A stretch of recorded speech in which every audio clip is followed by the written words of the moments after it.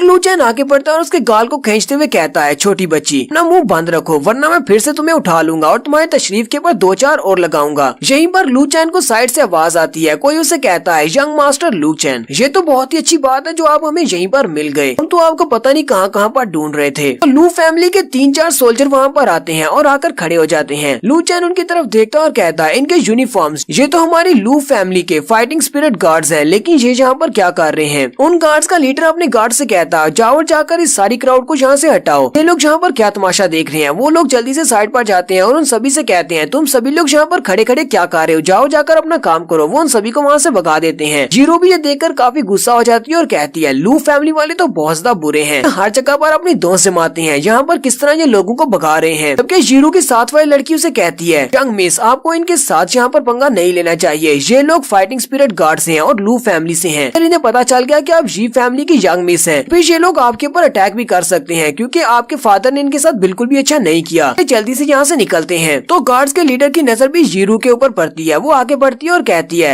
जी family की eldest daughter हो। वो उसके सामने जाकर खड़ा हो जाता है और उसे कहता है पता नहीं तुम्हें किसी ने इस बारे में बताया या नहीं, लेकिन हमारे इस वुलिंग प्रोविंस में आजकल कुछ भी पीसफुल नहीं है। तुम्हें जहाँ पर अकेले नहीं घूमना चाहिए। और उसके बाकी के सारे गार्ड्स जल्दी से उनके आसपास आकर खड़े हो जाते हैं। जीरो चिल्लाकर उसे कहती है तुम्हारी इस बात का क्या मतलब है? क्या तुम मुझे यहाँ पर जबरदस्ती पकड़ कर रखोगे? फिर तुम मुझे बंदी बनाने वाले हो? लू चेन अपने फाइटिंग गार्ड्स की तरफ देखता और कहता है हालांकि जीरो काफी ज्यादा टैलेंटेड है, लेकिन वो यहाँ पर इन सारे गार्ड्स का मुकाबला नहीं कर सकती क्योंकि ये सारे के सारे प्रोफेशनल गार्ड्स हैं। लू चेन गार्ड्स के लीडर से कहता है तुम उस लड़की की तरफ कहाँ पर देख रहे हो? मुझे लगता है कि तुम यहाँ पर मेरे लिए आए हो। तो क्या फाइनली लू जाओटियान ने मुझे मारने के ऑर्डर्स जारी किए हैं? लू जाओटियान इसके फादर का नाम है। वो गार्ड पीछे की तरफ घूमता और कहता है यंग मास्टर ये आप किस तरह की बात कर रहे हैं? लगता है आपको कोई गलती लगी है। आपके फादर ने हमें यहाँ पर आपको वापस लाने के लिए भेजा है। वो आपको अपनी फैमिली में दोबारा एक्सेप्ट करना चाहते हैं और आपको दोबारा से अपना यंग मास्टर बनाएंगे। लू चेन हंसते हुए उससे कहता है तुम मुझे यंग मास्टर क्यों कह रही हो? मैं तो एक कचरा हूँ और मैं लू फैमिली का यंग मास्टर बनने के लायक नहीं हूँ, इसलिए मुझे लगता है कि तुम्हें कोई गलती लगी है। गार्ड का लीडर उसे कहता है नहीं यंग मास्टर, वो तो आपको फैमिली में वापस बुलाना चाहते हैं क्योंकि उन्हें पता चला है कि आप बहुत ज्यादा टैलेंटेड हैं, इसलिए वो चाहते हैं कि मैं आपको वापस लेकर जाऊं और वो पर्सनली आपको मीट करेंगे और उसके बाद वो दोबारा से आपको फैमिली का यंग मास्टर बना देंगे। लू चेन उसे कहता है तुम मुझे बार बार यंग मास्टर क्यों कह रहे हो? मैं तो लू फैमिली का कचरा हूँ, तुम्हें मुझे यंग मास्टर नहीं कहना चाहिए, मैं इस लायक नहीं हूँ। स्पिरिट आर्मी का गार्ड उसे कहता है यंग मास्टर आपको ऐसा कहने की जरूरत नहीं है, हमने आपके कारनामे के बारे में सुना है कि आपने लू कुन को सिर्फ एक ही मूव के साथ हरा दिया और साथ ही आपने उसकी फायर रॉड को सिर्फ अपने हाथ के साथ ही पकड़ लिया था और ऐसा करना किसी कचरे के लिए मुमकिन नहीं है। अब तो एक बहुत बड़े जीनियस है। हमें लगता है कि इस वक्त आपका स्पिरिट लेवल 2 पर है। पर एक बहुत ही हैरानी वाली बात है क्योंकि अभी अभी तो आपने अपनी स्पिरिचुअल एनर्जी को अवेकन किया है। ये बात सुनते ही जीरो भी काफी ज्यादा हैरान हो जाती है और कहती है इस लड़के ने अपनी फाइटिंग स्पिरिट को अभी अभी अवेकन किया है और ये अवेकन करने के साथ ही लेवल 2 पर पहुंच गया है। क्या वाकई में इसने अभी अभी अपनी फाइटिंग स्पिरिट को अवेकन किया है या फिर ये हमसे पहले ही झूठ बोल रहा था? लीडर लू चेन से कहता है हमारे लू फैमिली के हेड ने कहा है कि अगर आप वापस आ जाएं तो वो पर्सनली सभी के सामने ये ऐलान करेंगे कि वो आपको दोबारा से अपनी फैमिली का यंग मास्टर बना रहे हैं और आपका जितना भी स्टेटस है वो सभी आपको वापस मिल जाएगा। लू चेन उसकी बात सुनने के बाद सोच रहा था आखिर मेरे फादर मुझे समझते क्या है? क्या मैं उनके लिए कोई कुत्ता हूँ जिसे जब चाह किक मारकर घर से बाहर फेंक दिया और जब चाह रस्सी डालकर वापस घर ले आए? लू चेन उसे कहता है मेरा लू फैमिली के साथ कोई भी ताल्लुक नहीं है। मेरे फादर ने मुझे घर से निकाल दिया था और साथ ही उन्होंने कहा था कि मैं उनका बेटा नहीं हूँ, तो मैं तुम्हारे साथ वापस नहीं जाऊंगा। फाइटिंग स्पिरिट आर्मी का लीडर उसे कहता है यंग मास्टर हमारे लिए चीजों को मुश्किल मत बनाए। हेड ने हमें कहा था कि आपको हर हाल में वापस लेकर आना है और अगर आप हमारे साथ नहीं चलते तो मुझे लगता है कि वो टेम्पल के अंदर रहने वाले 2 भिखारियों के लिए बहुत ज्यादा मुश्किल हो जाएगी और उन दोनों बेचारे भिखारियों को नुकसान भी पहुंच सकता है। चैन उसकी बात सुनते ही बहुत ज्यादा हैरान हो जाता है और साथ ही गुस्से के साथ आगे बढ़ता है और लीडर को कॉलर से पकड़ लेता है और कहता है क्या तुम यहाँ पर मुझे धमकी दे रहे हो? क्या तुम मेरे दोस्तों को नुकसान पहुँचाना चाहते हो? फाइटिंग स्पिरिट गार्ड भी अपनी पावर्स को रिलीज करते हुए कहता है यंग मास्टर आपके पास बहुत ही अच्छा टैलेंट है, आप एक जीनियस लड़के हैं, लेकिन आप अभी बहुत ज्यादा इनएक्सपीरियंस हैं, इसलिए आपको लू फैमिली के में वापस जाना ही पड़ेगा। लू चैन उसकी बात को समझ जाता है क्योंकि वो उसके साथ फाइट तो नहीं कर सकता और साथ ही उसे उन दोनों भिखारियों की याद आती है। वो कहता है उन दोनों को बचाने के लिए मुझे लू फैमिली में वापस जाना पड़ेगा। वो उसे कहता है अच्छा ठीक है मैं तुम्हारे साथ वापस जाऊंगा। फिर वो आगे बढ़ता है और जिन से कहता है जिन ठीक है मैं तुम्हें माफ करता हूँ, तुम यहाँ से भाग जाओ। तो मैंने तुमसे कहा था कि मुझे तुमसे और ज्यादा गोल्ड कॉइंस चाहिए, तो वो अब मुझे नहीं चाहिए क्योंकि मुझे नहीं लगता कि दोबारा मैं कभी तुम्हें मिलने वाला हूँ। जिन उसे कहती है बिग ब्रदर क्या तुम इन बुरे लोगों के साथ जाने वाले हो?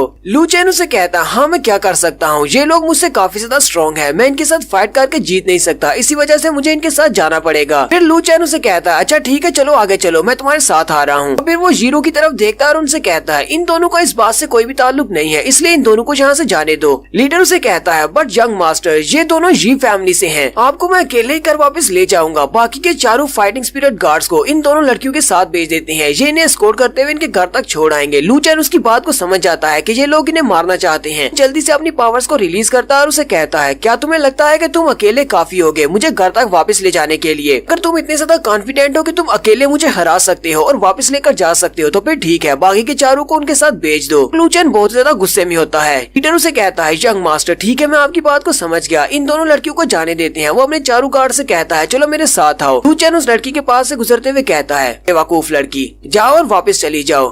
और फिर वो अपने गार्ड्स के साथ वहाँ से अपने घर की तरफ चल देता है, जबकि जीरू भी वहीं पर खड़ी खड़ी उसे गालियां दे रही होती है। तो नेक्स्ट सीन लू फैमिली के हाउस का दिखाया जाता है। वो लू चैन को लेकर लू फैमिली में वापस आ जाते हैं। लू चैन जैसे ही अपनी फैमिली के दरवाजे से अंदर आता है, लू चैन को अजीब सी फीलिंग आती है। लू चैन कहता है, हालांकि अभी मुझे ज्यादा दिन नहीं हुए अपने घर को छोड़कर गए हुए, लेकिन यहाँ पर वापस आने पर मुझे बहुत ज्यादा अजीब महसूस हो रहा है। लू चैन जैसे ही चलता हुआ अंदर की तरफ जा रहा होता है तो वहीं पर एक पिलर के साथ एक लड़की खड़ी होती है जिसका नाम लू हांग होता है। लू हांग उसकी तरफ देखती है और कहती है, तो हमारी लू फैमिली का कचरा घर वापस आ गया है। लू हांग लू चैन से कहती है, लगता है कि तुम्हें बाहर की जिंदगी रास नहीं आई, बाहर तुम्हें भीख मांगते हुए शर्म आ रही थी, इसी वजह से तुम घर वापस आ गए हो और रोते हुए फादर से कहोगे कि तुम्हें वापस घर में रख ले। वहीं पर मेड लड़कियां भी खड़ी होती हैं। वो कहती हैं, लगता है कि लू हांग और लू चैन में फाइट होने वाली है। और लू फैमिली के बाकी के कुछ मेंबर्स भी वहीं पर खड़े होते हैं। वो भी लू चैन को देखकर मजाक उड़ाना शुरू कर देती हैं और कहती हैं, ये लड़का कुछ दिन पहले तक तो बाहर सड़क पर भीख मांग रहा था, इसे तो भीख ही मांगनी चाहिए थी, वापस लू फैमिली में क्या करने के लिए आ गया है। लू चैन उन सभी की तरफ देखता और कहता है, यहाँ पर लू फैमिली में हायर मेंबर्स की तो बात अलग है, लेकिन यहाँ पर छोटे मेंबर्स को भी देखो, ये सारे भी बहुत ज्यादा एरोगेंट है। मेरी लू फैमिली तो बहुत ज्यादा करप्ट है, ये सारे मुझे कचरा समझते हैं। लू चैन कहता है, ये तो बहुत ही अच्छी बात है, जाओ सैन को लू हांग की टेरिटरी के बैगर्स ने मारा था, अब इससे बदला लेने का अच्छा मौका है। लू चैन बड़ी स्पीड से आगे बढ़ता है और लू हांग के सामने जाकर खड़ा हो जाता है और उसे कहता है, तुम गुलाम कहीं की, तुम्हें पता है ना कि तुम हमारी फैमिली की एक रियल मेंबर नहीं हो और तुम तो लू फैमिली की मेंबर भी नहीं हो, तुम्हारी बॉडी में लू फैमिली का ब्लड नहीं है। जैसे ही वो उसे स्लेव कहता है वो बहुत ज्यादा गुस्सा हो जाती है, जबकि बाकी के नौकर जहाँ वहाँ पर खड़े होते हैं और लू फैमिली के मेंबर्स होते हैं वो कहते हैं, लू हांग अब बहुत ज्यादा गुस्सा होने वाली है कि ये हमारी लू फैमिली की डायरेक्ट डिसेंडेंट नहीं है, इसी वजह से अगर कोई इसे गुलाम कहे फिर इसे नौकर कहे तो इसे बहुत ज्यादा गुस्सा आता है।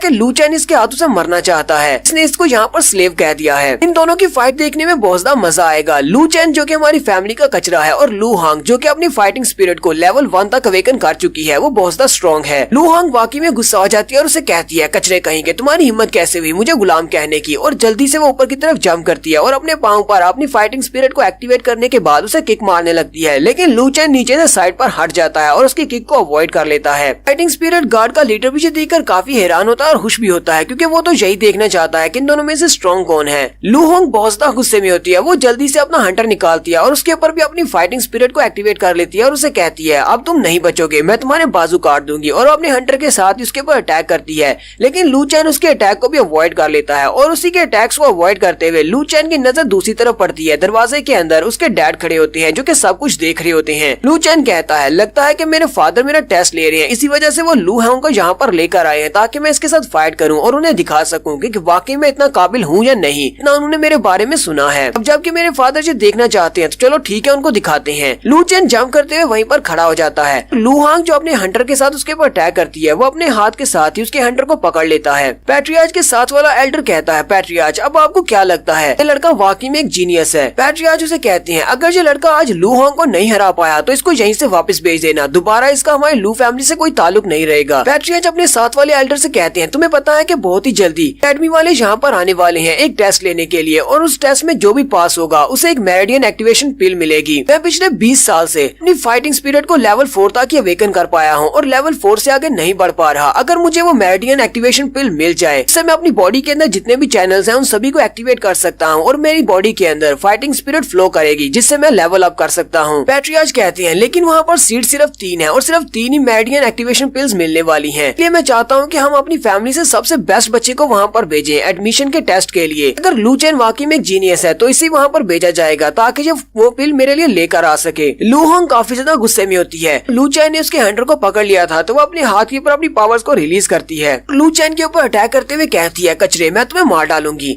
लेकिन लू चैन अपने हाथ को सामने करते हुए उसके अटैक को ब्लॉक कर लेता है और कहता है, ये तो यहाँ पर वाकई में मुझे जान से मारना चाहती है। अगर मैंने अपनी फाइटिंग स्पिरिट को अवेकन नहीं किया होता तो इसके इस मूव से मैं मर चुका होता। लू चैन साथ ही उसके हंटर को अपनी तरफ खींचता है और अपने पाँव पर अपनी फाइटिंग स्पिरिट को एक्टिवेट करता है और उसे खींचने के बाद उसकी कमर में एक जबरदस्त किक मारता है और सिर्फ एक ही किक के साथ लू हांग पीछे वाली दीवार के साथ जाकर गिरती है और वहीं पर गिरकर बेहोश हो जाती है। लू चैन आगे बढ़ता है और उसके बेहोश होने के बाद उसके ऊपर जाकर पाँव रखता है और कहता है, तुम हमारी फैमिली की सिर्फ एक गुलाम हो। अगर दोबारा मेरे जैसे यंग मास्टर के सामने तुमने खड़े होने की कोशिश की तो फिर मैं दोबारा तुम्हारे सामने इस तरह की मर्सी नहीं दिखाऊंगा, मैं तुम्हें उसी वक्त मार डालूंगा। बाकी के सारे गार्ड्स भी ये देखकर बहुत ज्यादा हैरान होते हैं और कहते हैं, जिस बच्चे को हम लोग आज तक एक ट्रैश समझते रहे वो लड़का तो एक जीनियस निकला। अगर आज यहाँ पर लू हांग को नहीं हराता तो हमें तो इस बात पर यकीन ही नहीं आता। लू चैन उसको हराने के बाद सीधा अपने फादर के पास अंदर चला जाता है। फादर उसे देखते ही हंसना शुरू कर देते हैं और कहते हैं मेरे बेटे तो फाइनली तुम घर वापस आ गए। अभी अभी तुम्हारी उम्र 12 साल हुई है और 12 साल की उम्र पर तुमने अपनी फाइटिंग स्पिरिट को लेवल 2 तक अवेकन कर लिया है, तो एक बहुत बड़े जीनियस हो। तुम्हारी वजह से हमारी लू फैमिली बहुत ज्यादा प्रॉस्पेरस होगी। फादर अपना हाथ आगे बढ़ाते हैं और लू चैन के कंधे पे रखते हुए कहते हैं लू चैन बेटा अब तुम वापस आ गए हो, साथ ही तुम्हारी फाइटिंग स्पिरिट भी अवेकन हो चुकी है। अगर तुम चाहो तो तुम्हारी लू फैमिली में वापस आ सकते हो और तुम्हें यंग मास्टर का ओहदा भी दिया जाएगा। तुम वापस से हमारे लू फैमिली के यंग मास्टर बन जाओगे। लू कुन और उसके ग्रैंडफादर ये बात सुनते ही बहुत ज्यादा हैरान होते हैं क्योंकि वो नहीं चाहते कि ये लड़का दोबारा से यंग मास्टर बने। लू चैन अपने फादर के हाथ को पीछे झटक देता है और कहता है लगता है कि लू फैमिली के मास्टर मुझसे मजाक कर रहे हैं। पैट्रियार्च के साथ वाला एल्डर कहता है लू चैन तुम्हारी इस बात का क्या मतलब है। पैट्रियार्च भी ये बात सुनने के बाद काफी गुस्सा होते हैं और लू चैन से कहते हैं लू चैन तुम अब इतने बड़े हो गए हो कि तुम अपने फादर को फादर कहकर भी नहीं बुला सकते। तुमने मुझे लू फैमिली का हेड कहकर क्यों बुलाया। और साथ ही वो गुस्से के साथ अब अपनी स्पिरिट एनर्जी को रिलीज करते हैं और क्योंकि वो एक लेवल 4 के मास्टर हैं, इसी वजह से लू चैन उनकी विल की पावर के सामने अपने घुटने टेक देता है। लू चैन उसे कहता है तो मैं और क्या कर सकता हूँ, तुम लोगों ने ना सिर्फ मुझे फैमिली से निकाला है बल्कि फैमिली ट्री से मेरा नाम भी मिटा दिया। तुमने सभी के सामने मुझे अपना बेटा मानने से इनकार किया है। फादर उसे कहते हैं लेकिन तुम्हारे पास एक चांस है, मैं तुम्हें दोबारा से अपनी फैमिली का सन बना सकता हूँ। लू चैन चिल्लाकर उसे कहता है नहीं ऐसा नहीं हो सकता, मुझे अब तुम लोगों से कोई भी रिश्ता नहीं रखना और मुझे तुम्हारी फैमिली का यंग मास्टर नहीं बनना। मैं दोबारा तुम्हें कभी भी अपना फादर नहीं कहूंगा। फादर भी काफी हैरान हो जाते हैं और वो थोड़ी देर के लिए शांत हो जाते हैं। फिर वो उसे कहते हैं ठीक है ये बात सच है कि तुम मेरे अपने बेटे नहीं हो, तुम मेरे सगे बेटे नहीं, लेकिन पिछले 12 साल से मैंने तुम्हें पाल पोस कर इतना बड़ा किया है और अगर तुम दोबारा से मेरी फैमिली के यंग मास्टर बनना चाहते हो तो मैं तुम्हें दोबारा से अपना बेटा बना सकता हूँ और अपनी फैमिली का यंग मास्टर भी बना दूंगा। लू चैन उसे कहता है नहीं मुझे तुम्हारी फैमिली का यंग मास्टर बनने में कोई भी इंटरेस्ट नहीं है। मैं तो यहाँ पर वापस इसीलिए आया हूँ ताकि तुम्हें फाइनली बता सकूँ कि आज के बाद मेरा लू फैमिली के साथ कोई भी ताल्लुक नहीं है और तुमने मेरे ऊपर जितने भी एहसान किए हैं मैं उस एहसान का बदला चुकाने वाला हूँ। फादर उसकी बात सुनने के बाद हल्का सा मुस्कुराते हैं और कहते हैं अभी तो सिर्फ कुछ ही दिन तुम बाहर रहे हो लेकिन तुमने मुझे काफी ज्यादा इम्प्रेस कर दिया। तुमने ना सिर्फ अपनी पावर को अवेकन किया बल्कि तो अपने फादर के सामने बोलने के लायक भी हो गए हो। चलो फिर ठीक है हम सीधी पॉइंट की बात करते हैं। फादर लू चैन से कहते हैं तो सीधी बात यह है कि हमने पिछले 12 साल से तुम्हें पाल पोस का इतना बड़ा किया, तुम्हारी कल्टीवेशन के ऊपर बहुत सारे रिसोर्सेज खर्च किए। क्या तुम्हें लगता है कि इस फैमिली से जान छुड़ाना इतना ज्यादा आसान है? तुम फैमिली को छोड़कर इतनी आसानी से नहीं जा सकते, तुम्हें पहले रिपे करना होगा। लू चैन कहता हाँ ये बात तो मैं भी मानता हूँ कि पिछले 12 साल से आपने मेरे पर बहुत सारे रिसोर्सेज को खर्च किया है और मुझे अपने बेटे की तरह ही रखा और मैं इस सारे एहसान का बदला इस तरह चुकाऊंगा कि बहुत ही जल्दी यहाँ पर अकेडमी के एडमिशन के लिए आ रहे हैं तो मैं उस अकेडमी में एडमिशन लूंगा, वो भी लू फैमिली के नाम पर, जिससे आपकी फैमिली का नाम राइज करेगा और उसके बाद मैं लू चैन इस फैमिली का हिस्सा नहीं रहूंगा, मेरा और लू फैमिली से कोई भी ताल्लुक नहीं रहेगा। और फिर लू चैन पीछे की तरफ मुड़ जाता है और कहता है तो मैं इस तरह अपने एहसान का बदला चुका दूंगा। लू चैन अपने फादर से बात करने के बाद घर से बाहर निकल आता है जबकि वहाँ पर खड़े नौकर अभी भी बातें कर रहे होते हैं और कहते हैं पता नहीं फादर ने इस कमीने को वापस आने क्यों दिया, ये तो सिर्फ एक कचरा है, इसको यहाँ पर नहीं होना चाहिए। जबकि लू चैन बाहर आने के बाद सोच रहा होता है हमारा टियान्डो एम्पायर एक बहुत बड़ा इलाका है, मैंने तो अभी अपनी वुलिंग प्रोविंस से ज्यादा कुछ देखा ही नहीं और मुझे सिर्फ वुलिंग प्रोविंस में छुपकर नहीं रहना बल्कि मुझे बाकी के इलाकों को भी जाकर देखना है, इसलिए मैं अपनी लू फैमिली के अलावा कहीं पर भी जाकर रह सकता हूँ, मुझे वापस आने की जरूरत नहीं है। फिर वो आगे बढ़ जाता है। लू चैन गली में चलता हुआ जा रहा होता है कि उसी वक्त एक बंदा उसके पास आता है जो कि वू जंग का नौकर होता है। वो उसे कहता है मास्टर चैन हमारे यंग मास्टर ने आपको खाने की दावत दी है और वो आपका इंतजार कर रहे हैं, मेरे साथ चले। तो next scene King Feng House का दिखाया जाता है। वो अपने दोस्त वू जोंग से मिलने के लिए जाता है। वू जोंग ने उसके लिए खाने का इंतजाम किया होता है। वो उसे कहता है मेरे दोस्त आओ यहाँ पर बैठो। साथ ही उसे कंग्रेचुलेशंस भी देता है क्योंकि उसे पहले से पता है कि ये अपनी लू फैमिली के साथ सारे ताल्लुकात तोड़कर आ गया है। लू चैन उसे कहता है तुम्हें तो वाकई में हर चीज के बारे में पता होता है, अभी अभी तो मैं अपने घर से निकल कर आया हूँ और तुम्हारे लोग पहले रास्ते में मौजूद थे, तुम्हें पहले से इन्फॉर्मेशन मिल गई। वू जोंग उसे कहता है हाँ मुझे सारी इन्फॉर्मेशन होती है और मैंने तुम्हें इस बारे में बताया था कि तुम्हारे पास काफी सारा टैलेंट है। अगर तुम अकेडमी के एडमिशन में टेस्ट के लिए अप्लाई करते हो तो मुझे लगता है कि 3 प्लेसेस में से एक प्लेस तो तुम्हें मिल ही जाएगी और तुम्हारा एडमिशन हो जाएगा। इसी वजह से तो लू फैमिली वाले तुम्हें वापस अपनी फैमिली में लेना चाहते हैं क्योंकि उन्हें पता है कि अगर तुम्हारा अकेडमी में एडमिशन हो गया तो उनकी फैमिली राइज करेगी। वू जोंग लू चैन से कहता है मुझे नहीं पता कि तुम्हें सब के बारे में इन्फॉर्मेशन है या नहीं, लेकिन मैं तुम्हें एक और बात बताता हूँ। यहाँ पर सिर्फ वन अकेडमी वाले नहीं आ रहे बल्कि यहाँ पर मार्शल अकेडमी वाले भी आ रहे हैं और इसके अलावा एक और मार्शल अकेडमी के लोग भी यहाँ पर आ रहे हैं। इतना दिन में वो लोग यहाँ पर पहुँच जाएंगे और वो सारे अकेडमी वाले अपने अपने तरीके से यहाँ पर टेस्ट लेने वाले हैं और वो यहीं से वुलिंग प्रोविंस से 3 बच्चों को अपनी अकेडमी में सिलेक्ट करेंगे। लू चैन उसकी बात सुन के काफी हैरान होता है और कहता है तुमने तो कहा था कि सिर्फ एक ही अकेडमी वाले यहाँ पर आ रहे हैं, अब क्या बाकी अकेडमी वाले भी यहाँ पर आ रहे हैं? वो जोंग से कहता है हाँ मुझे जब बात पहले से पता चल गई है, मार्शल एकेडमी वाले भी यहाँ पर आ रहे हैं, वो दूसरी एकेडमी के साथ कम्पीट करना चाहते हैं, इसी वजह से वो लोग भी यहाँ पर आकर एडमिशन के लिए टेस्ट लेंगे। लूचेन हंसते हुए कहता है ये तो बहुत ही पागलों वाली बात है, अब यहाँ पर वुलिंग प्रोविंस में ऐसा कौन सा बड़ा जीनियस है जिसको लेने के लिए दो अकेडमीज आपस में फाइट करने वाली है, दोनों अकेडमी यहाँ पर आकर टेस्ट लेंगी। मुझे तो नहीं लगता कि हमारे यहाँ पर वुलिंग प्रोविंस में इतना बड़ा कोई जीनियस है। साथ ही उसे जीरू की याद आती है, वो कहता है हाँ जीरू हो सकती है क्योंकि उसकी फाइटिंग स्पिरिट 5th लेवल पर है, इसलिए शायद वो उसके लिए आ रहे हूँ। वो जोंग उसे कहता है मुझे लगता है कि वो तुम्हारे लिए यहाँ पर आ रहे हैं क्योंकि तुम यहाँ पर सबसे ज्यादा टैलेंटेड हो। लूचेन उसकी बात सुनने के बाद खामोश हो जाता है। वो जोंग उसे कहता है मुझे लगता है कि तुम इस बात को लेकर परेशान हो कि 15 दिन के अंदर अंदर तुम अकेडमी के टेस्ट के लिए कैसे क्वालिफाई होगे। लूचेन उसे कहता है हाँ ऐसी ही बात है, मुझे पता है कि वुलिंग प्रोविंस में काफी सारे ऐसे स्पिरिचुअलिस्ट हैं, काफी सारे फाइटिंग स्पिरिट मास्टर्स हैं जो कि मुझसे काफी ज्यादा अच्छे हैं। मैं उन सभी के साथ कैसे कम्पीट कर पाऊंगा, क्योंकि अगर अकेडमी वाले यहाँ पर सिर्फ हमारी मार्शल आर्ट्स का टेस्ट ले रहे होते तो मार्शल आर्ट्स की ट्रेनिंग तो मैं बचपन से करता आ रहा हूँ, लेकिन मेरे पास कॉम्बैट का एक्सपीरियंस नहीं है। हो सकता है कि वहाँ पर हमें हैंड टू हैंड कॉम्बैट करनी पड़े या फिर अपनी फाइटिंग स्पिरिट को यूज करना पड़े, मेरे पास अभी इतना ज्यादा एक्सपीरियंस नहीं है। वो जोंग उसे कहता है अगर तुम अपने एक्सपीरियंस को बढ़ाना चाहते हो और कॉम्बैट एक्सपीरियंस हासिल करना चाहते हो तो तुम हमारे वुलिंग प्रोविंस की बीस्ट माउंटेन के ऊपर क्यों नहीं जाते, वहाँ पर जाकर बीस्ट का सामना करो। वहाँ पर काफी सारे स्पिरिचुअल बीस्ट है, कुछ लो लेवल के स्पिरिचुअल बीस्ट के साथ फाइट करो जिससे तुम्हारी फाइटिंग एबिलिटीज बढ़ जाएंगी। लूचेन उसे कहता है हमारी वुलिंग प्रोविंस के पीछे बीस्ट माउंटेन रेंज है, लेकिन मैंने तो सुना था कि वो बंद हो चुकी है, फिर वहाँ पर मैं क्या करूंगा जाकर। वो जोंग उसे कहता हाँ उसको तो काफी अर्सा पहले बंद कर दिया गया था कि वहाँ पर काफी सारे पावरफुल स्पिरिचुअल बीस्ट हैं। वहाँ पर स्पिरिचुअलिस्ट की तादाद बहुत ज्यादा कम है, लेकिन अभी भी कुछ हाई क्लास की फैमिलीज के यानी रिच बच्चे वहाँ पर जाते हैं अपनी कॉम्बैट एबिलिटीज को बढ़ाने के लिए, स्पिरिचुअल बीस्ट का शिकार करने के लिए। आजकल वैसे भी वो स्पिरिचुअल बीस्ट माउंटेन ओपन है, लेकिन अगर तुम ऐसा नहीं करना चाहते तो मेरे पास तुम्हारे लिए एक और ऑफर है, मैं अपने पैसों को यूज करते हुए तुम्हें अकेडमी में एडमिशन दिलवा सकता हूँ। लूचेन उसे कहता है नहीं, मैं बीस्ट माउंटेन के ऊपर ही जाऊंगा और वहाँ पर जाने के बाद अपनी स्ट्रेंथ को बढ़ाकर कंपटीशन में हिस्सा लूंगा और कंपटीशन को जीतकर ये अकेडमी में जाऊंगा। तो नेक्स्ट सीन जी फैमिली का दिखाया जाता है, जी फैमिली के घर का। तो जी फैमिली के अंदर वो सारे लोग मौजूद होते हैं, यानी जी फैमिली के पैट्रियार्च और बाकी के सभी लोग। इसी वक्त वो लोग एक कार्ड के ऊपर अपने एक जख्मी लड़के को उठाकर लाते हैं और उन्हें बताते हैं कि मास्टर वहाँ पर बीस्ट माउंटेन के ऊपर हमें एक 3rd लेवल का बीस्ट मॉन्स्टर मिला था, सिर्फ हम लोग ही वहाँ से वापस आ सके हैं और हम लोग भी काफी जख्मी है, जबकि बाकी के सभी लोग वहाँ पर मारे गए। वो मॉन्स्टर बहुत ज्यादा पावरफुल था। जख्मी लड़का कहता है मुझे नहीं पता कि मेरे बाकी के भाई कैसे होंगे, अब तक तो वो सभी लोग मर चुके होंगे।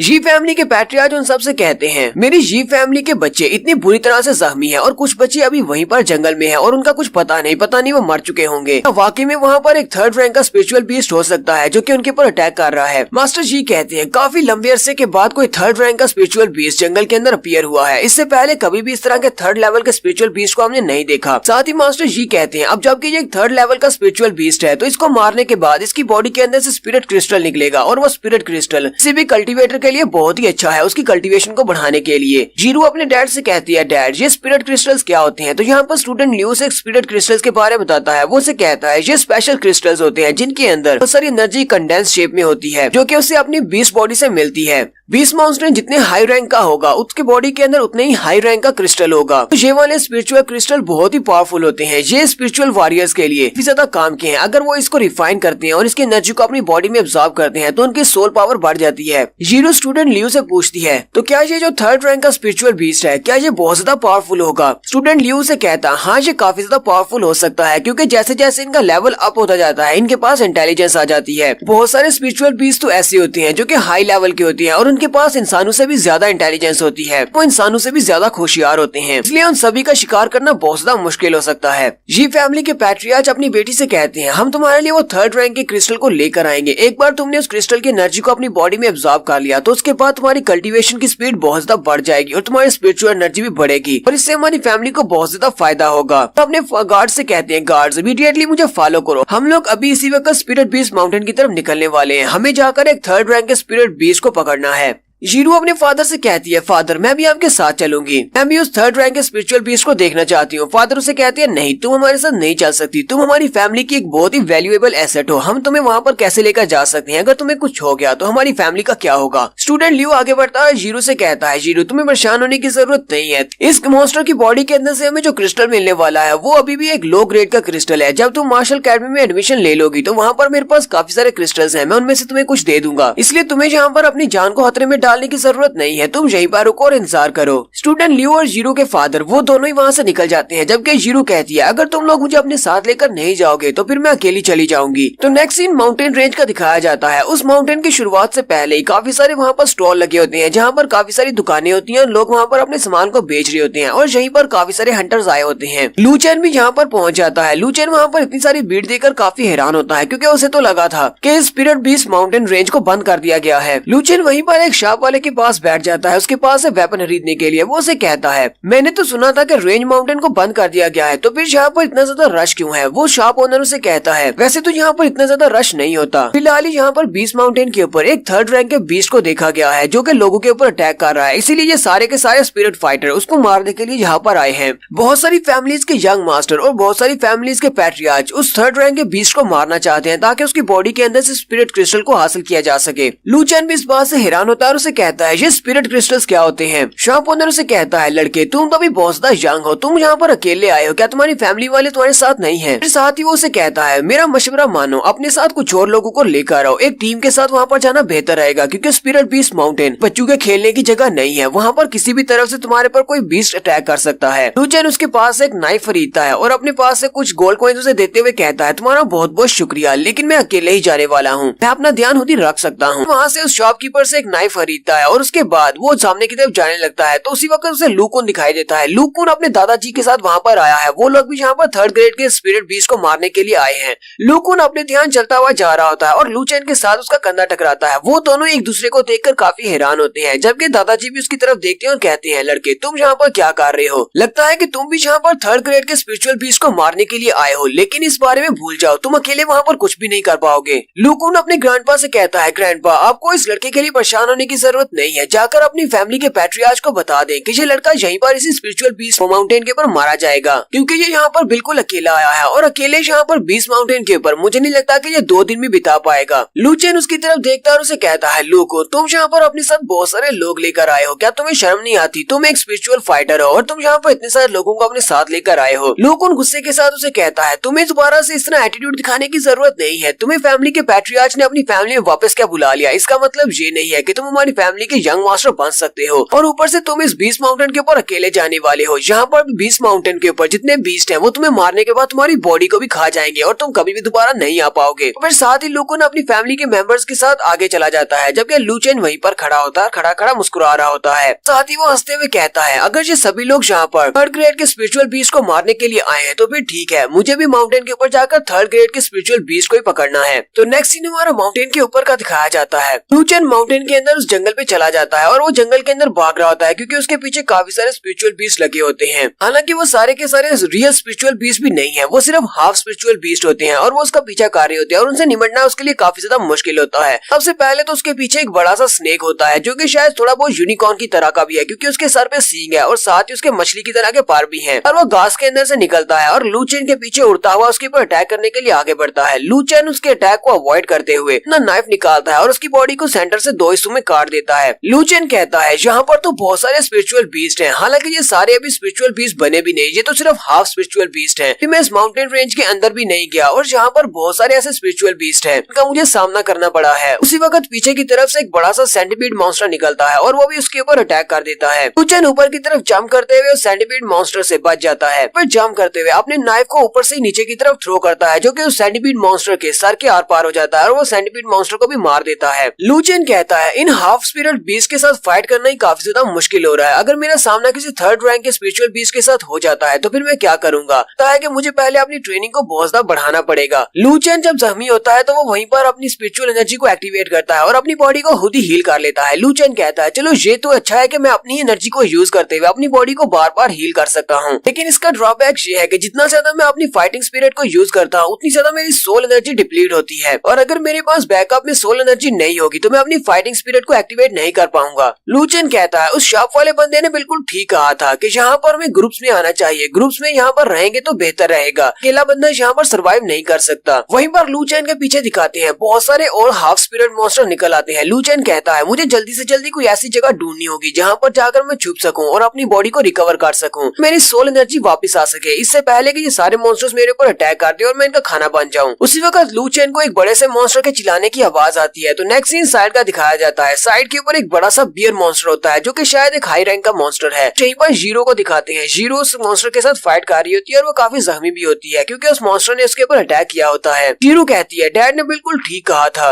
कि मुझे इस माउंटेन के ऊपर नहीं आना चाहिए था, यहाँ पर बहुत ही पावरफुल स्पिरिचुअल बीस्ट है। तो अब क्या मैं यहीं पर स्पिरिचुअल बीस्ट के हाथों से मरने वाली हूँ। बड़ा सा बीस्ट आगे बढ़ता है और अपने पंजे को आगे बढ़ाते हुए जीरो के ऊपर अटैक करता है। जीरो जंप करते हुए उसके अटैक को अवॉइड कर लेती है और वहीं पर से अपनी फाइटिंग स्पिरिट को एक्टिवेट करते हुए उसके ऊपर अटैक करती है। लेकिन उसकी फाइटिंग स्पिरिट अब इतनी ज्यादा स्ट्रॉन्ग नहीं है। वो अपनी फाइटिंग स्पिरिट के साथ जैसे उसके ऊपर अटैक करती है तो वो बियर मॉन्स्टर पंजा मारते हुए उसकी फाइटिंग स्पिरिट को वहीं पर डिप्लीट कर देता है। जीरो दूसरी तरफ जंप करते हुए नीचे उतर आती है और कहती है मेरी फाइटिंग स्पिरिट का अटैक इसके ऊपर बेकार क्यों रहा, कहीं ऐसा तो नहीं कि ये एक सेकंड ग्रेड का स्पिरिचुअल बीस्ट है। जीरो सामने की तरफ देखती है तो वो स्पिरिचुअल बीस्ट भी अपनी फाइटिंग स्पिरिट को एक्टिवेट करता है और उसके ऊपर अटैक करने लगा है। अपनी फाइटिंग स्पिरिट को रिलीज करने के बाद बड़ी स्पीड से आगे बढ़ता है उसके ऊपर अटैक करने के लिए। जीरो जल्दी से अपनी पावर्स को रिलीज करते हुए अपने सामने एक शील्ड बना लेती है और उसे लगता है कि उसकी शील्ड बियर मॉन्स्टर को रोक सकती है। लेकिन बियर मॉन्स्टर बड़ी स्पीड के साथ आगे बढ़ता है और उसकी शील्ड के साथ टकराता है जिससे उसकी शील्ड टूट जाती है और जीरो पीछे जाकर गिरती है। तो अब जीरो नीचे गिर चुकी है और बियर मॉन्स्टर उनके सामने खड़ा है। वो उसे किसी वक्त भी मार सकता है। वो उसे कहती है प्लीज मेरे करीब मत आना और मुझे मत मारना। जीरो वहीं पर रोना शुरू कर देती है। स्पिरिट बीस्ट जैसे उसके करीब पहुंचता है और उसे मारने लगता है उसी वक्त वहाँ पर लू चैन आ जाता है। लू चैन उस स्पिरिट बीस्ट के ऊपर एक जबरदस्त अटैक करता है, उसे किक मारते हुए पीछे की तरफ गिरा देता है। जीरो भी ये देखकर काफी ज्यादा हैरान होती है। लू चैन उसके सामने आकर खड़ा हो जाता है और उसे कहता है क्या तुम ठीक हो। फिर वो दोबारा से उस बियर मॉन्स्टर की तरफ देखता है तो वो बियर मॉन्स्टर अपने चेहरे पर किक खाने के बाद पहले तो अपने सर पे हाथ रख के पीछे की तरफ मुड़ा होता है, लेकिन फिर साथ ही दोबारा से चिल्लाकर लू चैन पर अटैक करने के लिए आगे बढ़ता है।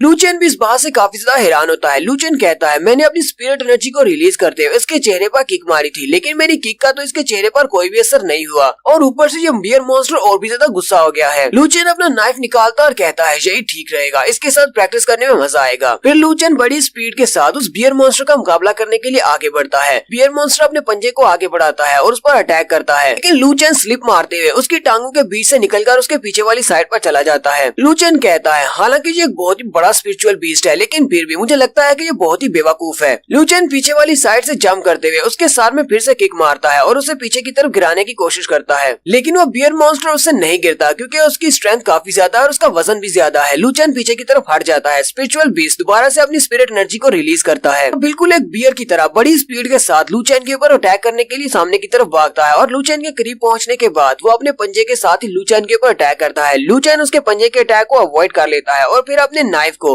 पंजे के नीचे वाली साइड से होते हुए उसके पेट के अंदर दंसा देता है, लेकिन जैसे ही वो अपने नाइफ को उसके पेट में दंसाता है तो उसका नाइफ उसके पेट में दंसता ही नहीं है क्योंकि उसकी स्किन बहुत ज्यादा हार्ड होती है। लू चैन ये देखकर कहता है ये तो एक अर्थ एट्रीब्यूट वाला स्पिरिचुअल बीस्ट है, इसी वजह से इसकी स्किन बहुत ज्यादा स्ट्रॉन्ग है, डिफेंसेस बहुत ज्यादा है और इसकी स्ट्रेंथ भी ज्यादा है। कोई ऑर्डिनरी वेपन इसकी बॉडी के अंदर नहीं दंस पाएगा। उसी वक्त बियर मॉन्स्टर अपने पंजे के साथ फिर से उसके ऊपर अटैक करता है। लू चैन जल्दी से पीछे की तरफ हट जाता है। बियर मॉन्स्टर ऊपर की तरफ जंप करते हुए उसके ऊपर अटैक करने के लिए फिर से आगे बढ़ता है और पाँव के साथ लू चैन के ऊपर अटैक करता है, लेकिन लू चैन फिर से जंप करते हुए पीछे हट जाता है। इस बार लू चैन भागते हुए एक दरख्त के पीछे जाकर छुप जाता है। लू चैन कहता है अब जबकि मुझे पता चल चुका है कि मैं स्पिरिचुअल बीस्ट का मुकाबला नहीं कर सकता, मुझे कोई ना कोई रास्ता ढूंढना होगा, हमें इससे अपना पीछा छुड़वाना होगा, हम दोनों यहाँ से भाग सकते हैं। बियर मॉन्स्टर जल्दी से आगे बढ़ता है और उसे सूंघते हुए दरख्त के पास चला जाता है और उस दरख्त के ऊपर एक जबरदस्त पंच मारता है, जिसकी वजह से उस बियर मॉन्स्टर का पंजा उस दरख्त के अंदर धंस जाता है। लू चैन उसी वक्त भागते हुए पीछे की तरफ निकल जाता है और जाकर जीरो को उठा लेता है। जैसे वो जाकर जीरो को उठाता है, जीरो चिल्लाना शुरू कर देती है और कहती है कमीने ठरकी कहीं के, तुमने मुझे क्यों उठाया, मुझे नीचे रखो। लू चैन चिल्लाकर उसे कहता है क्या तुम यहाँ पर इस बियर मॉन्स्टर का खाना बनना चाहती हो, अगर ऐसी बात है तो मैं तुम्हें यहीं पर छोड़ जाता हूँ। वो बियर मॉन्स्टर भी उस दरख्त के अंदर से अपने धंसे हुए बाजू को बाहर निकालने की कोशिश कर रहा होता है। उसी वक्त लू चैन जीरो को उठाकर वहाँ से दूसरी तरफ भाग जाता है। जीरो लू चैन की तरफ देखती है और कहती है अगर इस लड़के को जरा करीब से देखा जाए तो ये इतना भी बुरा नहीं है, काफी हैंडसम है। जीरो शर्माते हुए उससे कहती है मैंने सुना था कि तुमने अपनी फाइटिंग स्पिरिट को सेकंड लेवल तक अवेकन किया है, तो फिर तुम यहाँ पर इस बीस्ट माउंटेन के ऊपर अकेले क्या कर रहे हो, क्या तुम्हारी फैमिली ने तुम्हें फिर से घर से निकाल दिया है। लू चैन उसे कहता है तो जी फैमिली का हिस्सा हो जो कि एक बहुत ही प्राउड फैमिली है, तुम उनकी बहुत ही जीनियस लड़की हो, तो उन्होंने तुम्हें यहाँ पर अकेले क्यों भेज दिया, या फिर तुम खुद ही घर से भाग कर आई हो। जीरो और भी ज्यादा शर्माना शुरू कर देती है और कहती है मैं जो चाहे वो कर सकती हूँ, इससे कोई मसला है तो मुझे यहीं पर नीचे उतार दो।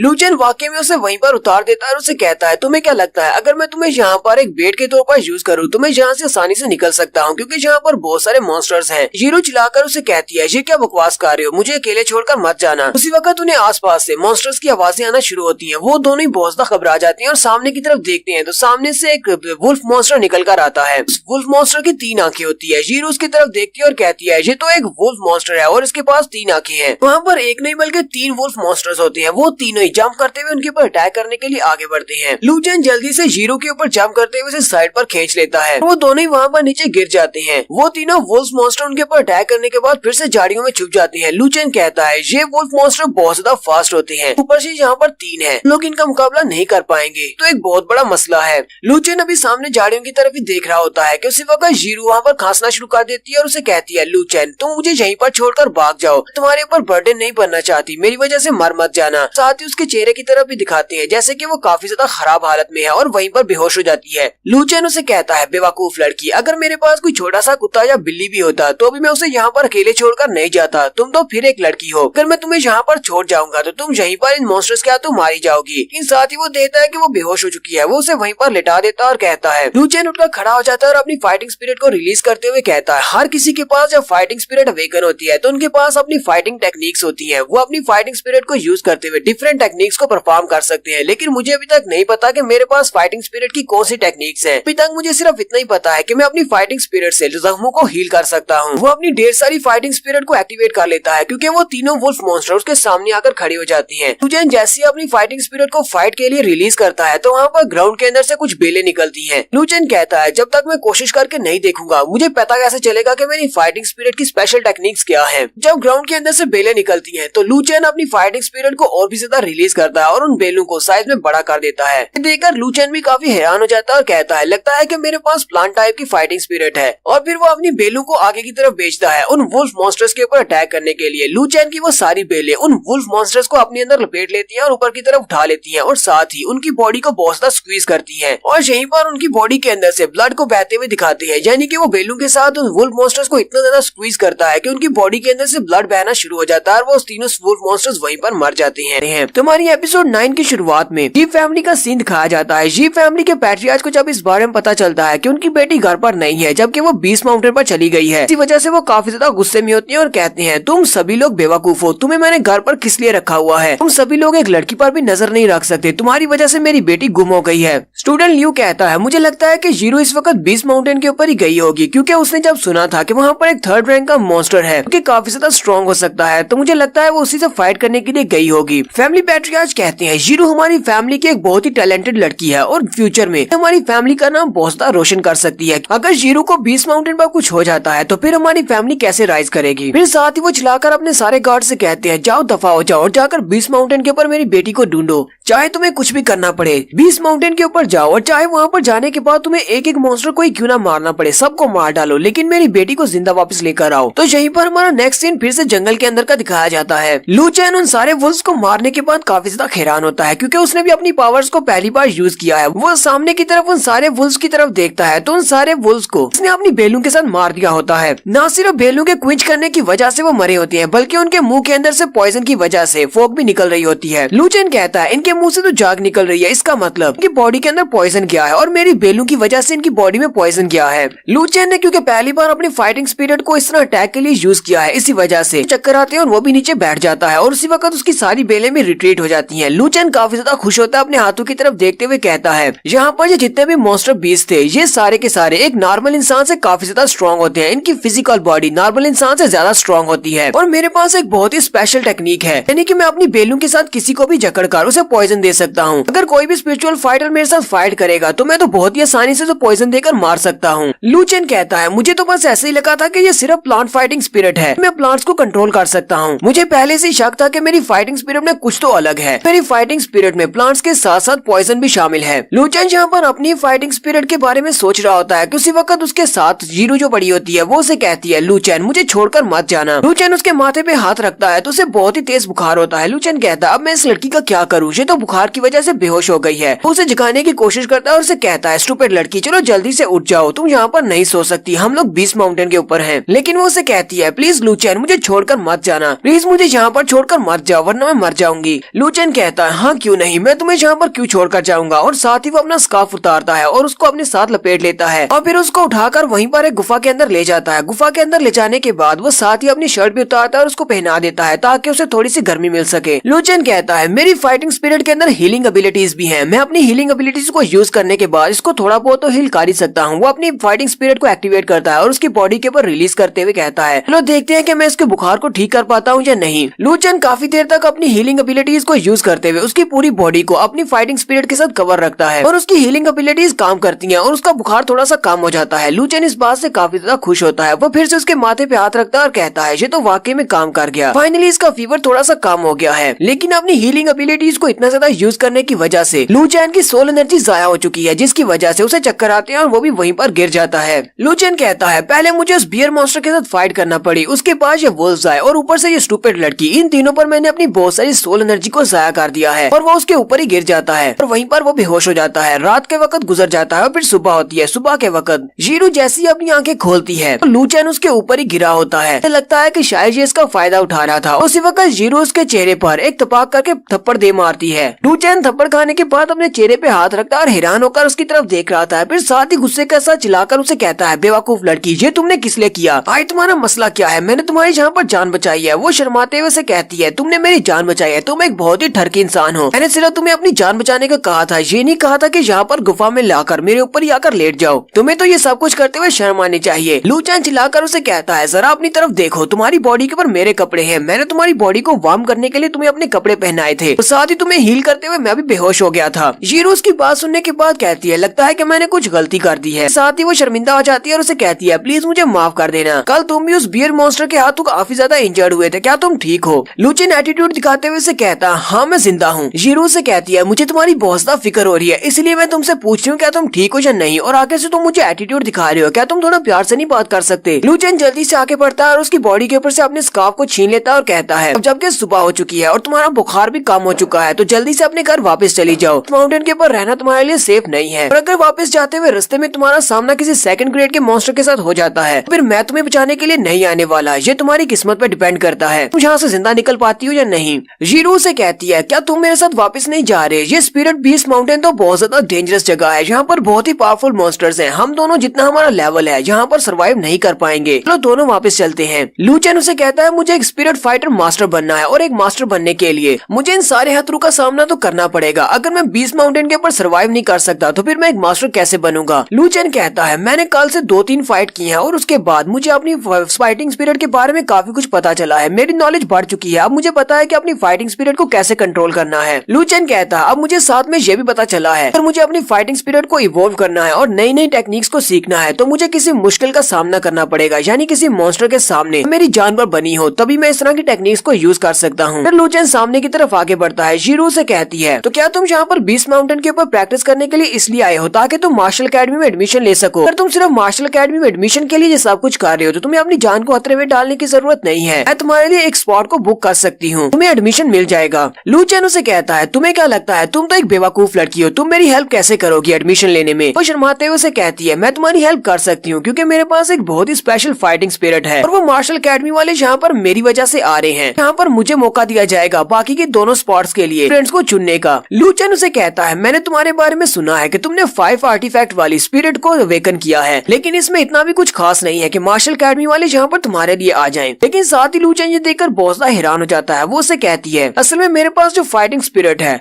वो ट्विन फाइटिंग स्पिरिट है, और साथ ही वो अपनी फाइटिंग स्पिरिट को रिलीज करती है तो उसके सर के ऊपर भी उसकी फाइटिंग स्पिरिट से बना हुआ एक पंछी होता है और पाँव के नीचे लोटस का फ्लावर होता है। लू चेन भी ये देखकर बहुत ज्यादा हैरान होता है और कहता है इसी वजह से तुम इतनी ज्यादा स्पेशल हो, मेरे पास तो डबल सोल की पावर है, इसी वजह से ये इतनी ज्यादा कॉन्फिडेंट है कि मार्शल अकेडमी वाले यहाँ पर इसके लिए आ रहे हैं। जीरो फिर से आगे बढ़ती है और शर्माते हुए लू चेन से कहती है इसलिए मैं कहती हूँ कि तुम्हें मेरे साथ नीचे जाना चाहिए, हम दोनों इस माउंटेन से बाहर चलते हैं। कुछ दिनों के बाद यहाँ पर मार्शल अकेडमी वाले आ रहे हैं, जब मेरा एडमिशन हो जाएगा तो तुम्हें टेस्ट भी देने की जरूरत नहीं है, बिना टेस्ट के भी तुम्हारा एडमिशन हो जाएगा। लू चेन उसके सर पे हाथ रखता है और उसे कहता है तुम्हारा बहुत बहुत शुक्रिया मुझे इतना सब कुछ कहने के लिए, तुम्हारी ऑफर काफी ज्यादा अच्छी है, लेकिन मैं अकेडमी में एडमिशन लेना चाहता हूँ अपने दम पर, मैं टेस्ट को पास करूंगा और फिर एडमिशन लूंगा। फिर साथ ही लू चेन पीछे की तरफ मुड़ जाता है और कहता है हमारा टिएंडो एम्पायर बहुत ज्यादा बड़ा है और मुझे वूलिंग कंट्री में नहीं रुकना और न ही किसी मार्शल अकेडमी तक। मुझे अपनी स्ट्रेंथ को इतना बढ़ाना है कि मैं इस पूरी दुनिया में सबसे ज्यादा स्ट्रॉन्गेस्ट स्पिरिचुअल फाइटर बन जाऊं। और फिर लू चेन उसे इतना कहकर उस गुफा से बाहर निकल जाता है और यहीं पर इन दोनों के रास्ते अलग हो जाते हैं। नेक्स्ट सीन जंगल के अंदर कहीं दिखाया जाता जाता है। लूचन जंगल के अंदर बहुत ही तेजी से भाग रहा होता है क्योंकि वो बियर मॉन्स्टर उसके पीछे लगा होता है। लूचन पीछे की तरफ देखता और कहता, आखिर पता नहीं इसका मसला क्या है, ये बियर मॉन्स्टर मेरे पीछे हाथ धोकर पड़ गया है, ये कब से मेरा पीछा कर रहा है, पिछले कई दिनों से। बियर मॉन्स्टर भी बड़ी स्पीड के साथ उसका पीछा कर रहा होता है और वो दरख्तों के ऊपर से छलांगे लगाता हुआ जा रहा होता है, जबकि बियर मॉन्स्टर भी उसके पीछे पीछे ही होता है, तो बार बार उसके ऊपर अटैक करता है। बियर मॉन्स्टर उसके ऊपर अपना पंजा मारता है तो लूचन वहीं पर नीचे गिर जाता है और कहता है, ये तो बहुत ही बुरा हुआ, अब मैं क्या करूँ। और वहीं पर वो अपनी फाइटिंग स्पिरिट को एक्टिवेट करते हुए जमीन के अंदर से काफी सारी बेलें निकालता है और उन बेलों के साथ ही बियर मॉन्स्टर के ऊपर अटैक करता है। वो उसको अपनी बेलों के अंदर लपेटने लगता है, लेकिन बियर मॉन्स्टर काफी ज्यादा स्ट्रॉन्ग है। वो अपने पंजे को सामने की तरफ हिलाता है और उसकी बेलों को डिफ्लेक्ट कर देता है, लेकिन आखिरकार लूचन उसके दोनों हाथों को अपनी बेलों के साथ बांध लेता है। लूचन कहता है, हालांकि मेरी बेलू ने इसके बाजू को बांध तो लिया है, लेकिन मेरा पॉइजन इसकी स्किन के अंदर नहीं जा सकता क्योंकि इसकी स्किन बहुत ज्यादा हार्ड है। उन वुल्व्स के मुकाबले में ये बहुत ज्यादा स्ट्रॉन्ग है और मुझे लगता है ये बहुत ही जल्दी मेरी बेलू को तोड़कर दोबारा से आजाद हो जाएगा। लूचन कहता है, मेरे पास ज्यादा टाइम नहीं है, मुझे यहाँ से जल्दी से भागना होगा। फिर लूचन पीछे की तरफ भागना शुरू करता है और कहता है, पता नहीं क्या हुआ, कल जब मैंने इसके साथ फाइट की थी ये तब से मेरा पीछा कर रहा है, पता नहीं इसे मुझसे क्या चाहिए, ये मेरे पीछे क्यों लगा हुआ है। लूचन कहता है, बहुत ही जल्दी ये मार्शल अकेडमी वाले यहाँ पर एडमिशन के लिए आने वाले हैं, मेरे पास ज्यादा वक्त नहीं है इस बियर मॉन्स्टर के साथ निमटने के लिए, इसलिए जितनी जल्दी हो सके मुझे यहाँ से भागना होगा, इस माउंटेन से बाहर निकलना होगा। लेकिन वो बियर मॉन्स्टर अपने पंजों को यूज करते हुए उसकी जड़ों को काट देता है और बड़ी स्पीड के साथ उसके ऊपर अटैक करने के लिए आगे बढ़ता है। लूचन जो कि हवा में होता है, उसी वक्त बियर मॉन्स्टर पीछे से उसे पंजा मारता है, जिससे वो जाकर सामने एक दरख्त के साथ टकराता है और वहीं पर गिर जाता है। लूचन की जहाँ पर बस हो गई है और वो वहीं पर दरख्त के साथ टेक लगाकर बैठ जाता है। लूचन वहाँ पर गिरने के बाद कहता है, अब तो मेरी मौत पक्की है, लेकिन चलो एक और ट्रिक को आजमा कर देखते हैं। वो वहीं पर बैठकर चिल्लाना शुरू कर देता है और कहता है, ब्रदर बियर प्लीज मुझे छोड़ दो, तुम कल से मेरा पीछा कर रहे हो, तुम्हें मुझसे क्या चाहिए, मुझे तुम्हारे साथ और कोई फाइट नहीं करनी और ना ही मैं जहाँ से भागने वाला हूँ, अगर मुझे मारना है तो मार डालो। लूचन उसे कहता है, कल से तुम मेरा पीछा कर रहे हो और तुम्हारे अटैक्स की वजह से मेरी सारी हड्डियां भी टूट चुकी हैं, अगर तुम्हें मुझे मारना है तो फिर मार क्यों नहीं डालते, तुम सिर्फ मेरे ऊपर लाइट अटैक करते हो जिसकी वजह से मेरी हड्डियां टूट रही हैं और अब मैं बहुत ज्यादा थक चुका हूँ, मेरे पास अब स्पिरिचुअल एनर्जी भी नहीं बची, अब चलो और सिंगल मूव के साथ मुझे मार डालो। वो बियर मॉन्स्टर उसकी बात सुनने के बाद जोरदार दहाड़ लगाता है। लूचन कहता है, नहीं मैं तुम्हारी बात नहीं सुनने वाला। फिर साथ ही वो अपनी आंखें बंद करता है और कहता है, चलो जल्दी से आगे बढ़ो और मुझे मार डालो। लगता है कि शायद वो अटैक करके उसे मारने वाला है, लेकिन थोड़ी देर के बाद लूचन अपनी आंखें खोलता है तो सामने की तरफ क्या देखता है, उस बियर मॉन्स्टर के हाथ पर एक स्पिरिचुअल फ्रूट होता है जो कि एक हीलिंग फ्रूट होता है। लूचन आगे बढ़ता है और कहता है, तो तुम क्या चाहते हो, क्या मैं स्पिरिचुअल फ्रूट को खा लूं? वो उसके हाथ से स्पिरिचुअल फ्रूट को लेता है और साथ ही उसको खाना शुरू कर देता है। लूचन जैसे उस स्पिरिचुअल फ्रूट को खाता है तो उसको खाने की वजह से उसकी सोल एनर्जी वापस आ जाती है, यानी रिप्लेनिश हो जाती है और उसकी बॉडी भी हील हो जाती है। वो उसे कहता है, तुम्हारा ये स्पिरिचुअल फ्रूट तो बहुत ज्यादा अच्छा है, मेरे सारे जख्म हील हो गए हैं। लूचन इस बात से काफी ज्यादा खुश होता है। इस वक्त ब्रदर बियर उसके सामने अपने पंजे को करता है और कहता है, इस तरफ देखो। वो उसे इशारा करते हुए दिखा रहा होता है, उसके पंजे के अंदर एक कट लगा होता है। लूचन आगे बढ़ता है, उसके करीब चला जाता है और उसे कहता है, तुम्हारे पंजे के ऊपर तो कट लगा हुआ है। लूचन कहता है, वैसे तो ये बियर मॉन्स्टर, इसकी स्किन बहुत ज्यादा टफ है, लेकिन इसको ये वाला कट किसने दिया होगा? लूचन जब उस जख्म को करीब से देखता है और कहता है, लगता है कि बाहर से ये कट दिखाई दे रहा और इसके अंदर कुछ ना कुछ तो है, कोई चीज इसके हाथ के अंदर दंसी हुई है। बियर मॉन्स्टर उसे फिर से इशारा करते हुए कहता है, जल्दी से इस जख्म को ओपन करो और इसके अंदर से उस चीज को बाहर निकालो। लूचन कहता है, अच्छा तुम ये चाहते हो कि मैं इस जख्म को ओपन करके इसके अंदर से जो चीज है उसे बाहर निकालूं जो अंदर दंसी हुई है। बियर मॉन्स्टर अपने सर को फिर से हिलाना शुरू कर देता है, यानी कि वो उसे कह रहा, हाँ ऐसी ही बात है। उसी वक्त बियर मॉन्स्टर जल्दी से पास वाली एक डाली को तोड़ता है और उसे अपने मुंह में दंसा लेता है ताकि उसे दर्द के वक्त वो चिल्लाए ना। साथ ही वो अपने पंजे को लूचन के सामने कर देता है। लूचन कहता है, ये बियर मॉन्स्टर पिछले कई दिनों से मेरा पीछा कर रहा था और इससे अपनी जान बचाकर भागते भागते मैंने अपनी फाइटिंग स्पिरिट को काफी अच्छे से कंट्रोल करना सीख लिया है। मुझे तो लगा था ये बियर मॉन्स्टर मुझे मारना चाहता है, इसी वजह से ये मुझे स्टॉक कर रहा है, यानी ये मेरा पीछा कर रहा है, लेकिन अब पता चला इस बेचारे के हाथ पे जख्म है और ये चाहता है कि मैं इसकी हेल्प करूं इस जख्म के अंदर जो भी चीज दंसी हुई है उसे बाहर निकालने में। लूचन कहता है, चलो फिर ठीक है, अगर ये यहाँ पर मुझे ही ढूंढ रहा था ताकि मैं इसकी हेल्प कर सकूं तो इसकी हेल्प कर देते हैं। और वो अपने पास से अपने नाइफ को निकालता है और बड़े ही एक्शन के साथ उसके जख्म के ऊपर एक जबरदस्त कट लगाता है, लेकिन जैसे ही वो उसके ऊपर कट लगाने के लिए अपने नाइफ को घुमाता है तो उसका नाइफ वहीं पर रुक जाता है, उसकी स्किन के ऊपर वो कट नहीं लगा पाता। ब्रदर बियर और दोनों वहीं पर हैरान होकर खड़े हो जाते हैं। लूचन हंसते हुए कहता है, लगता है कि मेरी स्ट्रेंथ थोड़ी कम है, मैं दोबारा से ट्राई करता हूँ। और वो बार बार अपने नाइफ को उसके हाथ के ऊपर चलाना शुरू करता है, लेकिन वो उसके हाथ के ऊपर एक छोटा सा कट भी नहीं लगा पाता। इसी दौरान नाइफ चलाते चलाते उसका नाइफ भी टूट जाता है। लूचन अपना मुंह खोलकर वहीं पर खड़ा हो जाता है और हैरान होकर उसे कहता है, मुझसे ये नहीं हो पाएगा, मेरा ये ऑर्डिनरी नाइफ तो तुम्हारी स्किन के अंदर दंस भी नहीं पा रहा, तो तुम्हें क्यों लगता है कि मैं अपने नाइफ के साथ तुम्हारी स्किन को ओपन करके इसके अंदर दंसी हुई चीज को बाहर निकाल सकता हूँ? बियर मॉन्स्टर उसकी बात सुनने के बाद फिर से काफी गुस्सा हो जाता है और उसने अपने मुंह के अंदर जो लकड़ी रखी होती है उसको भी तोड़ देता है। लूचन बहुत ज्यादा घबरा जाता है और साथ ही हंसते हुए से कहता है ब्रदर बियर, मेरा ये कमजोर सा वेपन तुम्हारी स्किन को नहीं चीर सकता, तो प्लीज मुझे माफ करो और मुझे यहाँ से जाने दो। लेकिन बियर मॉन्स्टर उसकी बात सुनने के बाद उसे उठाकर अपने कंधे पे डाल लेता है और कहता है चलो मेरे साथ। लू चैन चिल्ला चिल्लाकर उसे कह रहा होता है, ओए कमीने कहीं गए, अब तुम मुझे कहाँ पर लेकर जा रहे हो। लेकिन बियर मॉन्स्टर ने उसे उठाकर अपने कंधे पर लटकाया हुआ है, जैसे कोई गुंडा किसी लड़की को किडनैप करता है, बिल्कुल वैसे ही। और लू चैन भी बिल्कुल वैसे ही फड़फड़ा रहा है। बियर मॉन्स्टर लू चैन को अपने साथ उठाकर जंगल की गहराई में ले जाता है। लू चैन भी इस बात से काफी हैरान होता है और कहता है ब्रदर बियर प्लीज मुझे नीचे उतारो, तुम मुझे कहाँ पर लेकर जा रहे हो। लेकिन जब वो अपने आसपास देखता है तो वहाँ पर मियाज़मा काफी ज्यादा ठीक होता है। वो कहता है कि पता नहीं मुझे कौन से एरिया में ले आया है, इस माउंटेन के अंदर इस तरह का भी कोई एरिया है, मुझे तो इस बारे में नहीं पता था। वहाँ पर बहुत सारे पावरफुल मॉन्स्टर्स भी होते हैं, लेकिन वो सारे छुपे होते हैं। बियर मॉन्स्टर की वजह से कोई भी बाहर नहीं निकल रहा। तो बियर मॉन्स्टर लू चैन को एक खास जगह पर लेकर जाता है और वहाँ पर ले जाने के बाद अपने कंधे से उठाकर नीचे फेंक देता है। लू चैन बड़े एक्शन के साथ नीचे आकर खड़ा हो जाता है, लेकिन जैसे ही वो सामने की तरफ देखता है, सामने एक छोटा सा पानी का पॉन्ड होता है और उस छोटे पानी के पॉन्ड के अंदर एक बड़े से ड्रैगन की डेड बॉडी पड़ी होती है। लू चैन उसे देखते ही बहुत सा हैरान हो जाता है और कहता है ये तो ड्रैगन की डेड बॉडी है। लू चैन कहता है ऐसा कैसे हो सकता है, इस माउंटेन के ऊपर तो सिर्फ लो रैंक के मॉन्स्टर्स हैं, लेकिन ये तो एक बहुत बड़ा ड्रैगन है। ड्रैगन तो एक बहुत ही हाई रैंक का मॉन्स्टर होता है, आखिर इसको मारा किसने होगा, ये तो मर चुका है। लू चैन उस ड्रैगन की डेड बॉडी को देखकर काफी ज्यादा खुश होता है और कहता है ड्रैगन की बॉडी के ऊपर जो स्केल्स होते हैं वो बहुत ही महंगे बिकते हैं, अगर सिर्फ एक स्केल मेरे पास हो तो मैं काफी अमीर हो जाऊंगा, लेकिन मेरे हाथ में तो पूरे का पूरा ड्रैगन लग गया है। लू चैन अभी वहीं पर खड़ा खड़ा हंस ही रहा होता है कि वो अमीर होने वाला है। बियर मॉन्स्टर उसे सामने की तरफ इशारा करता है और कहता है वहाँ पर जाओ। लू चैन उसे कहता है ब्रदर बियर क्या तुम चाहते हो कि मैं वहाँ पर उस ड्रैगन के पास पानी में जाऊँ। बियर मॉन्स्टर गुस्से के साथ उसकी तरफ देखता है और कहता है हाँ अब जल्दी जाओ। लू चैन उसकी बात सुनने के बाद थोड़ा सा आगे बढ़ता है तो उसे उस ड्रैगन के मरी हुई बॉडी के अंदर से बहुत सारा प्रेशर महसूस होता है। लू चैन कहता है ये ड्रैगन हालांकि मर चुका है, लेकिन इसकी बॉडी के अंदर से बहुत सारी स्पिरिट एनर्जी निकल रही है जिसका प्रेशर बहुत ज्यादा है और मुझे आगे नहीं बढ़ने दे रही। लू चैन कहता है मुझे लगता है कि ब्रदर बियर चाहता है कि मैं यहीं पर इतने सारे प्रेशर में बैठकर अपने आप को कल्टीवेट करूं, क्योंकि अगर मैं यहाँ पर बैठकर कल्टीवेट करूंगा इतने सारे प्रेशर के अंडर में आने से मेरी स्किन बहुत ज्यादा टफ हो जाएगी और मैं किसी भी बड़े पावरफुल दुश्मन के सामने आसानी से टिक सकता हूँ और उसकी विल की पावर मुझे मुतासर नहीं करेगी। लू चैन ये सब कुछ सोचने के बाद पीछे की तरफ मुड़ जाता है और कहता है ये जगह तो वाकई में बहुत ज्यादा अच्छी है कल्टीवेट करने के लिए, लेकिन अब जबकि अकेडमीज के एडमिशन बहुत ही जल्दी ओपन होने वाले हैं और वो लोग यहाँ पर आ चुके होंगे, मेरे पास इतना टाइम नहीं है कि यहाँ पर बैठकर कल्टीवेट करूँ, मैं यहाँ से जा रहा हूँ। लेकिन जैसे ही वहाँ से जाने लगता है ब्रदर बियर उसके कंधे पे हाथ रखते हुए उसे वहीं पर रोक लेता है। लू चैन कहता है ब्रदर बियर ये तुम क्या कर रहे हो, मैंने कहा ना कि मुझे यहाँ पर कल्टीवेट नहीं करना। लेकिन ब्रदर बियर उसे उठाकर पीछे पानी के अंदर पटक देता है। लू चैन जैसे उस पानी के अंदर गिरता है तो वो उस पानी के अंदर डूबता नहीं बल्कि उस पानी के ऊपर तैरना शुरू कर देता है, क्योंकि उस ड्रैगन की वजह से यहाँ पर इतना ज्यादा प्रेशर होता है कि पानी भी बहुत ज्यादा हार्ड हो चुका है। लू चैन की बॉडी के ऊपर भी बहुत सारा प्रेशर पड़ रहा होता है। लू चैन उठने की कोशिश करता है तो वो उठ नहीं पाता। लू चैन कहता है जहाँ पर मैं पहले खड़ा था वहाँ पर इसका प्रेशर कम था, लेकिन जब मैं पानी के अंदर आया हूँ यानी इसकी बॉडी के करीब आया हूँ तो इसका प्रेशर बढ़ गया है। बियर मॉन्स्टर लू चैन को उस पानी के अंदर फेंकने के बाद खुद भी काफी खुश होता है और जंप करते हुए उसी पानी के ऊपर आ जाता है। पानी के ऊपर प्रेशर इतना ज्यादा होता है कि ब्रदर बियर जैसे एक मॉन्स्टर है और उसका वजन बहुत ज्यादा है, वो भी पानी के अंदर नहीं डूबता और जंप करते हुए लू चैन से आगे चला जाता है, यानी कि वो ज्यादा प्रेशर को फील कर सकता है और वहीं पर बैठ जाता है। लू चैन कहता है मैं तो यहाँ पर भी अपने आप उठकर बैठ नहीं पा रहा, लेकिन ब्रदर बियर की तरफ देखो ये तो मुझसे आगे है और वहाँ पर बैठा हुआ है। इसी वजह से इसकी बॉडी के मसल्स इतने ज्यादा स्ट्रॉन्ग है और कोई भी वेपन इसकी बॉडी के अंदर दंस नहीं पाता, लगता है कि ये यहीं पर आकर कल्टीवेट करता है। लू चैन कहता है मैंने पहले भी इस बारे में काफी कुछ सुना है, अगर हम लोग किसी बहुत ही हाई रैंक के स्पिरिचुअल बीस्ट की मरी हुई बॉडी या फिर उसकी जिंदा बॉडी के पास बैठकर कल्टीवेट करेंगे और उसकी विल की पावर का प्रेशर होता है तो हमारी कल्टीवेशन काफी तेजी से बढ़ेगी और हमारी फाइटिंग स्पिरिट की एनर्जी भी काफी ज्यादा बढ़ जाएगी। बहुत सारे ऐसे रिच फैमिलीज हैं जो कि अपने बच्चों के लिए हाई रैंक के मॉन्स्टर्स को मारने के बाद बच्चों को उनकी लाइफ एसेंस के करीब बिठाकर उनके प्रेशर में कल्टीवेट करवाते हैं ताकि उन सभी की बॉडीज एक मॉन्स्टर की तरह हार्ड हो सके। लू चैन कहता है तो मुझे उस अकेडमी के लिए यहाँ से वापस जाने की क्या जरूरत है जबकि मेरे हाथ में एक बहुत ही पावरफुल ड्रैगन लगा है, यहाँ पर बैठकर मैं अपनी कल्टीवेशन को बहुत ज्यादा बढ़ा सकता हूँ और अपनी बॉडी को डायमंड की तरह हार्ड कर सकता हूँ। फिर वो वहीं पर बैठ जाता है और अपनी फाइटिंग स्पिरिट को एक्टिवेट करता है और कहता है चलो देखते हैं कि मैं कितना आगे जा पाता हूँ और साथ ही इस ड्रैगन की बॉडी से अपनी कल्टीवेशन को कितना बढ़ा पाता हूँ। साथ ही हमारा दूसरा सीन वूलिंग प्रोविंस का दिखाया जाता है जहाँ पर मार्शल अकेडमी और बाकी के अकेडमीज वाले लोग आ रहे हैं। पूरे के पूरे वूलिंग प्रोविंस में सिर्फ यही चर्चा है कि बहुत सारी मार्शल अकेडमीज के लोग यहाँ पर आ रहे हैं जो कि एडमिशन के लिए आ रहे हैं। यहीं पर हमारी जी फैमिली का सीन भी दिखाया जाता है। जी फैमिली की जीरो और उसके फादर दोनों ही पॉन्ड के पास खड़े होते हैं। जीरो काफी ज्यादा उदास है क्योंकि वो लू चैन को याद कर रही है। जीरो के फादर हंसते हुए जीरो से कहते हैं जीरो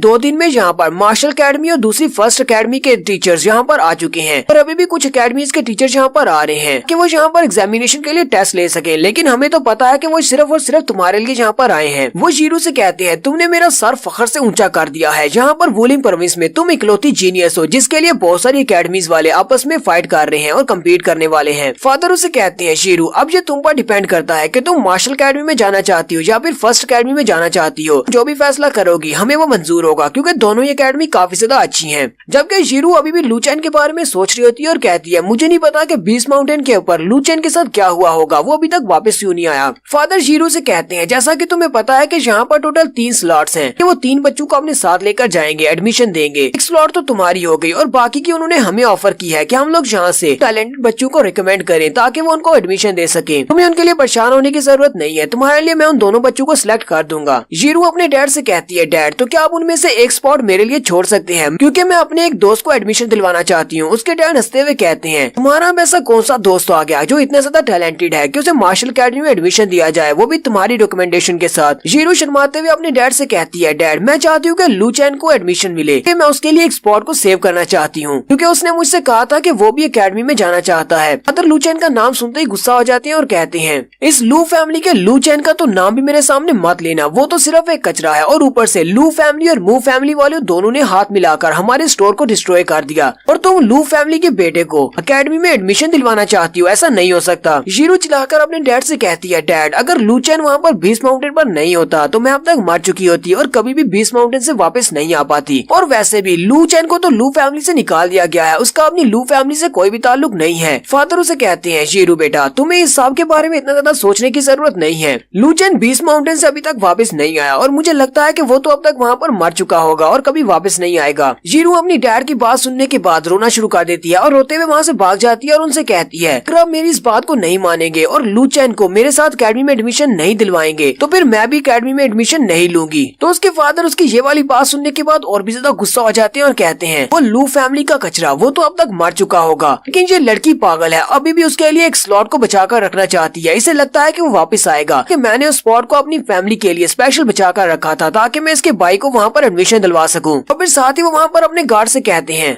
जाकर उस बीस्ट माउंटेन के ऊपर नजर रखो, अगर वो लड़का वहाँ से जिंदा वापस आता है तो उसे मार डालना।